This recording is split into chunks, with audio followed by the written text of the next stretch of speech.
Hello നമസ്കാരം. The trap എന്ന് പറഞ്ഞൊരു സിനിമ ഇന്ന് ഇറങ്ങിയിട്ടുണ്ട്. നൈറ്റ് ശ്യാമളൻ്റെ, നമ്മളെ മനോജ് നൈറ്റ് ശ്യാമളൻ്റെ സിനിമയാണ്. ഞാൻ ഇന്ന് തിയേറ്ററിൽ പോയി കണ്ടു. ഇടയ്ക്കൊക്കെ റിലീസ് ചെയ്യുന്ന പടം ഫസ്റ്റ് ഡേ പോയി കാണും. ഇത് നൈറ്റ് ശ്യാമളൻ്റെ സിനിമയാണ് എന്നതുകൊണ്ട് പോയി കാണേണ്ടതാണോ എന്ന് ചോദിച്ചു കഴിഞ്ഞിട്ടുണ്ടെങ്കിൽ ആണെന്നും അല്ലാന്നും പറയാം. കാരണം ഇതിൻ്റെ ട്രെയിലർ കണ്ടപ്പോൾ ഞാൻ വിചാരിച്ചു കാണാം, ഒരു സിനിമ നോക്കാം. പക്ഷേ അത് കഴിഞ്ഞിട്ട് കഴിഞ്ഞ ദിവസമാണ് ഇത് നൈറ്റ് ശ്യാമളൻ്റെ സിനിമയാണെന്ന് മനസ്സിലായത്. അപ്പോൾ നൈറ്റ് ശ്യാമളൻ്റെ സിനിമ നോക്കിക്കഴിഞ്ഞിട്ടുണ്ടെങ്കിൽ ഞാൻ വിചാരിച്ചു ഇത് ഈ സിനിമയെക്കുറിച്ചും ട്രാപ്പ് എന്നുള്ള സിനിമയെക്കുറിച്ചും കൂടാതെ ഈ ഒരു അവസരത്തിൽ നൈറ്റ് ശ്യാമളൻ്റെ സിനിമകളെക്കുറിച്ചൊന്ന് സംസാരിക്കാമെന്ന് വിചാരിച്ചു. അപ്പോൾ ആദ്യം സിനിമേനെ പറ്റി പറയണോ നൈറ്റ് ശ്യാമളൻ്റെ സിനിമകളെ പറ്റി പറയണം? ആദ്യം ട്രാപ്പിനെ പറ്റി പറയാം. കാരണം ജനറലി നൈറ്റ് ശ്യാമളൻ്റെ സിനിമകൾക്കൊരു പ്രത്യേകത ഉണ്ട് ഞാൻ തോന്നിയിട്ടുള്ളത്. അതായത് വല്ല സസ്പെൻസുമായിട്ടുള്ള സംഭവമായിരിക്കും, ലാസ്റ്റ് മൂമെൻറ്റിലാണ് റിവീൽ ചെയ്യുക. അതായത് നമുക്കൊരു ഷോക്കും ഒരു ഇങ്ങനെയായിരുന്നു എന്ന് തോന്നിക്കുന്ന രീതിയിലുള്ളൊരു എൻഡിങ്ങിലേക്ക് വരും. അത് മൂപ്പരൊരു സിഗ്നേച്ചറുമായിട്ടുള്ള സംഭവമാണ്. ഇത് അതിൽ നിന്നും വ്യത്യസ്തമായിട്ടുള്ള സിനിമയായിട്ടാണ് എനിക്ക് തോന്നിയിട്ടുള്ളത്. നൈറ്റ് ശ്യാമളൻ്റെ എല്ലാ സിനിമയും ഞാൻ കണ്ടിട്ടുണ്ടെന്ന് വിചാരിച്ചത്, പക്ഷേ ഈ വീഡിയോ തുടങ്ങുന്നതിന് മുമ്പ് ഞാനൊന്ന് വിക്കിപീഡിയ നോക്കിയപ്പോൾ എല്ലാം കണ്ടിട്ടില്ല എന്ന് മനസ്സിലായി. അപ്പോൾ ഈ സിനിമേൻ്റെ ഒരു പ്ലോട്ട് ഒരു സൈക്കോളജിക്കൽ ത്രില്ലർ, സീരിയൽ കില്ലർ, ഒരു കാറ്റ് ആൻഡ് മൗസ് ചേസ്, കില്ലറിനെ കണ്ടുപിടിക്കാനുള്ള ശ്രമം, പോലീസുകാർ, ഇതാണ് അതിൻ്റെ കഥ. അവസാനം നമ്മൾ വിചാരിക്കാത്ത രീതിയിൽ അതിനൊരു ട്വിസ്റ്റൊക്കെ കാണാം. പക്ഷെ എന്നാലും സ്വതവേ നൈറ്റ് ശ്യാമളൻ്റെ സിനിമകൾ കണ്ടിട്ടുള്ള ഇപ്പം സിക്സ് സെൻസോ സയൻസോ ഒക്കെ കണ്ടിട്ടുള്ള അതേമാതിരി അല്ല ഈ സിനിമ എന്നുള്ളതാണ്. ഇതിലൊരു സൂപ്പർ നാച്ചുറൽ സംഭവം ഒന്നും ഇല്ല എന്നും വേണമെങ്കിൽ പറയാം. അതിൽ വേറൊരു പ്രത്യേകത, നൈറ്റ് ശ്യാമളൻ്റെ മകള് ഈ സിനിമയിൽ അഭിനയിക്കുന്നുണ്ട് എന്നുള്ളത്. അവരുടെയാണ് പാട്ട് എഴുതിയത്, പാട്ടും അതിന് ട്യൂൺ ചെയ്ത് പാടുകയൊക്കെ ചെയ്തിട്ടുള്ളത്. ഇപ്പം ഇതിലൊരു കോൺസേർട്ടുമായി ബന്ധപ്പെട്ടിട്ടുള്ള ഒരു ഫസ്റ്റ് കുറേ ഭാഗം അതുമായി ബന്ധപ്പെട്ടിട്ടാണ് ഒരു വലിയൊരു കോൺസേർട്ട് നടക്കുന്നുണ്ട്. അപ്പോൾ അതിൽ പാട്ടുകാരിയായിട്ട് നൈറ്റ് ശ്യാമളൻ്റെ മോളാണ്. അപ്പോൾ അതൊരു പ്രത്യേകതയാണ് ഇതിൽ. നിങ്ങൾ പോയി കാണൂ. ഇതിൽ കൂടുതലായിട്ട് ഞാൻ സിനിമയെ പറ്റി പറയുന്നില്ല, കാരണം എന്താ വെച്ചാൽ സസ്പെൻസ് ഉണ്ട്, അതിൽ ത്രില്ലറാണ്. നിങ്ങൾക്കൊരു സീരിയൽ കില്ലർ, പോലീസ് പിടിക്കാൻ ശ്രമിക്കുന്ന അങ്ങനത്തെ കാര്യങ്ങളൊക്കെയാണ് നിങ്ങൾക്ക് താല്പര്യമെന്നുണ്ടെങ്കിൽ ഇറ്റ് ഈസ് നോട്ട് ഗ്രൂസം. അതായത് സ്വതവേ സീരിയൽ കില്ലർ സിനിമകളിൽ ആൾക്കാരെ കൊല്ലുന്നത് കാണിക്കില്ല, ഇതിൽ ആൾക്കാരെ കൊല്ലുന്നതൊന്നും കാണിക്കുന്നില്ല എന്നുള്ളതാണ്. അതാണ് അതിൻ്റെ ഒരു പ്രത്യേകത. സീരിയൽ കില്ലർ സിനിമയാണ്, പോലീസ് ഇതിൻ്റെ പിന്നാലെ പോവുകയാണ്, പക്ഷെ എന്നാൽ ആരെയും കൊല്ലുന്നത് ആ സിനിമയിൽ കാണിക്കുന്നില്ല എന്നുള്ളതാണ് എനിക്ക് തോന്നുന്നൊരു ഒരു പ്രത്യേകതയായിട്ട് എനിക്ക് തോന്നുന്നത്. അപ്പോൾ നമുക്ക് നൈറ്റ് ശ്യാമളൻ്റെ സിനിമകളിലേക്ക് പോവാം. ഞാൻ ആദ്യമായിട്ട് എനിക്ക് തോന്നുന്നു പല ആൾക്കാരും ആദ്യമായിട്ട് ശ്യാമളൻ്റെ സിനിമ കണ്ടിട്ടുള്ളത് നമ്മുടെ സിക്സ് സെൻസ് ആണ്, ബ്രൂസ് വില്ലിസിനെ വെച്ചിട്ട്. അത് കണ്ടു കഴിഞ്ഞിട്ട് ഭയങ്കര ഒരു അത്ഭുതമായി പോയിട്ടുണ്ട്. കാരണം അതിൻ്റെ ഒരു എൻഡിങ് ഒന്നും എനിക്ക് തീരെ പല ആൾക്കാർക്കും അത് കണ്ടപ്പം പ്രതീക്ഷിക്കാതെ ഗംഭീര സിനിമയായിരുന്നു. ഭയങ്കര എന്താ പറയുക, റേറ്റിംഗും കിട്ടിയൊരു സിനിമയാണ്. പക്ഷെ അത് കഴിഞ്ഞിട്ട് അൺബ്രേക്കബിൾ, സയൻസ്, വില്ലേജ്, എനിക്ക് ഹാപ്പനിങ്ങും എനിക്ക് ഇഷ്ടപ്പെട്ടിട്ടുണ്ട്, സ്പ്ലിറ്റും ടു എ ഗ്രേറ്റ് എക്സ്റ്റെൻറ്റ്. പക്ഷെ ആ സമയത്താണ് എനിക്ക് തോന്നുന്നത് ലാസ്റ്റ് എയർ ബെൻഡർ എന്ന് പറഞ്ഞ സിനിമ വരികയും അത് ഞാൻ കണ്ടിട്ടില്ല, പക്ഷെ അതിനെ പറ്റിയിട്ട് അത് വേസ്റ്റ് മൂവിക്കുള്ള അവാർഡൊക്കെ കിട്ടിയതാണ് ലാസ്റ്റ് എയർ ബെൻഡർ.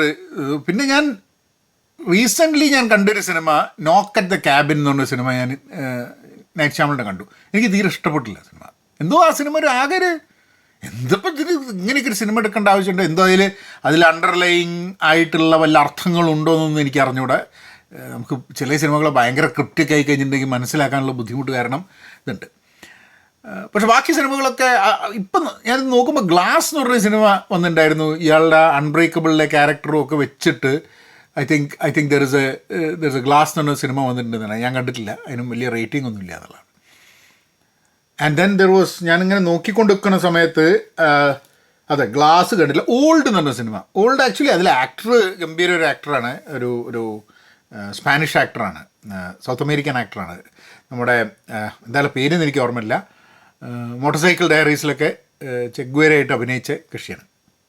എനിവേ, പിന്നെ ഇതിൽ ലേഡി ഇൻ വാട്ടർ അതും കണ്ടതാണ്. ആഫ്റ്റർ എർത്ത് ഞാൻ കണ്ടിട്ടില്ല. അപ്പം കാണാത്ത സിനിമകൾ 3-4 ഉണ്ട്. Trap I think is a decent movie. ഞാൻ പറഞ്ഞില്ല നേരത്തെ മൂപ്പരൊരു സിഗ്നേച്ചർ എന്താണെന്ന് പറഞ്ഞാൽ നൈറ്റ് ഷ്യാമളൻ്റെ സിനിമയാണ്. ഇതിലൊരു സാധാരണ ജീവിതത്തിൽ നിന്നും വ്യത്യസ്തമായിട്ടുള്ള ചിലപ്പോൾ സൂപ്പർ നാച്ചുറൽ അങ്ങനെയുള്ള സംഭവങ്ങളൊക്കെ ഉണ്ടാവും എന്നുള്ളൊരു പ്രതീക്ഷ. അത് കഴിഞ്ഞിട്ട് അവസാനമാണ് ഇതിൻ്റെയൊക്കെ എൻഡിങ് മനസ്സിലാക്കുന്നത്. പെട്ടെന്നൊരു ഭയങ്കര അത്ഭുതമായിട്ടുള്ളൊരു ഭയങ്കര ട്വിസ്റ്റ് ആയിരിക്കും എന്നുള്ളൊരു പ്രതീക്ഷ. ഇതൊക്കെയാണ് മൂപ്പര് സിഗ്നേച്ചർ. പക്ഷെ ആ സിഗ്നേച്ചറിൻ്റെ ഏതാണ്ട് മഷി പുരണ്ടു എന്നുള്ളത് കൊണ്ടായിരിക്കാൻ മതി മാറിയിട്ട് ഇങ്ങനത്തെ ഒരു സിനിമ എടുത്തിട്ടുള്ളത്. That I think is A good thing that അങ്ങനെ ഒരു ഷിഫ്റ്റ് വന്നിട്ടില്ല. I think as A good being A good director എപ്പോഴും ആ കഥ അല്ലെങ്കിൽ നമ്മൾ ചിലപ്പോൾ ഒരു പ്രത്യേക ടൈപ്പ് ഓഫ് സിനിമകൾ എടുത്തിട്ട് അതിലേക്ക് നമ്മൾ ചുരുങ്ങി പോകാനുള്ള സാധ്യതകളൊക്കെ കലാകാരന്മാർക്ക് ഉണ്ടാവുന്നതാണ്. പക്ഷെ അതിൽ നിന്നൊക്കെ മാറിയിട്ട് I think this was A good attempt എന്നുള്ള എൻ്റെ പേഴ്സണൽ ഒപ്പീനിയൻ കേട്ടോ.